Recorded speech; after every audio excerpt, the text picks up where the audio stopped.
இந்த உலகத்துல பாவமே செய்யாத மனிதர்களே இல்லைன்னு தான் சொல்லணும். ஏன்னா, ஒரு சின்ன எறும்பு கூட நம்ம தெரியாம மிதிச்சிட்டோம் அப்படின்னா, அது கூட பாவம் தான்.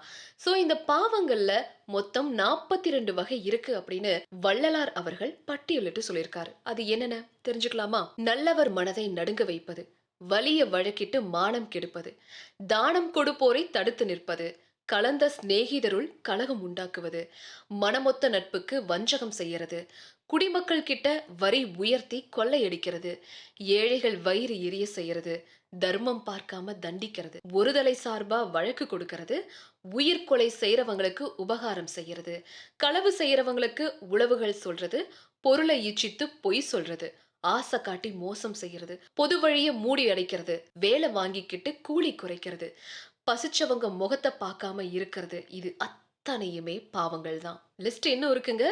இறப்பவங்களுக்கு பிச்சை இல்லை அப்படிங்கிறது, கோள் சொல்லி குடும்பத்தை குலைக்கிறது, நட்டாற்றுல கை கழுவுறது, கலங்கி ஒளிந்ததை காட்டி கொடுக்கிறது, கற்பிழந்தவளோட கலந்துரையிறது, காவல் கொண்ட கண்ணிய கற்பழிக்கிறது, கணவன் வழி நிக்கிறவள கற்பழிக்கிறது, கருவை கலைக்கிறது, குருவை வணங்கி கூசி நிற்கிறதும் பெரும் பாவம். குருவுடைய காணிக்கையை கொடுக்க மறுக்கிறது, கற்றவர் தம்மிடம் கடுப்போடு நடக்கிறது, பட்சிய கூண்டுல பதக்கி அடைக்கிறது, கன்றுக்கு பாலூட்டாம கட்டி அடைக்கிறது, ஊன் சுவை உண்டு உடல் வளர்க்கிறது, கல்லும் நெல்லும் கலந்து விற்பது, அன்புடையவர்க்கு துன்பம் செய்யறது, குடிக்கின்ற தண்ணீர்ல குளத்தை தூர்ப்பது, வெயிலுக்கு ஒதுங்கும் விருட்சத்தை அழிக்கிறதும் பெரும் பாவங்கள் தான். பகை கொண்டு அயலவர் பயிர் அழிக்கிறது, பொது மண்டபத்தை போய் இடிக்கிறது, ஆலய கதவை அடைச்சு வைக்கிறது, சிவனடியார சீறி வைக்கிறது, தவம் செய்யறவங்கள தாழ்வு சொல்றது, சுத்த ஞானியரை தூஷணம் செய்யறது, தந்தை தாய் மொழியை தள்ளி நடக்கிறது, தெய்வத்தை இகழ்ந்து செருக்கு அடையிறதும் பெரும் பாவங்கள் தான்.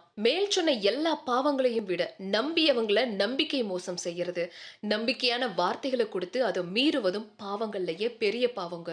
பண துரோகம், இன துரோகம், நம்பிக்கை துரோகம் செஞ்சு யாருமே இந்த உலகத்துல இன்பமா வாழ்ந்திட முடியாது. துன்பத்துல பெரிய துன்பத்தை அனுபவிச்சே ஆகணும். இதுதான் இறை நீதி.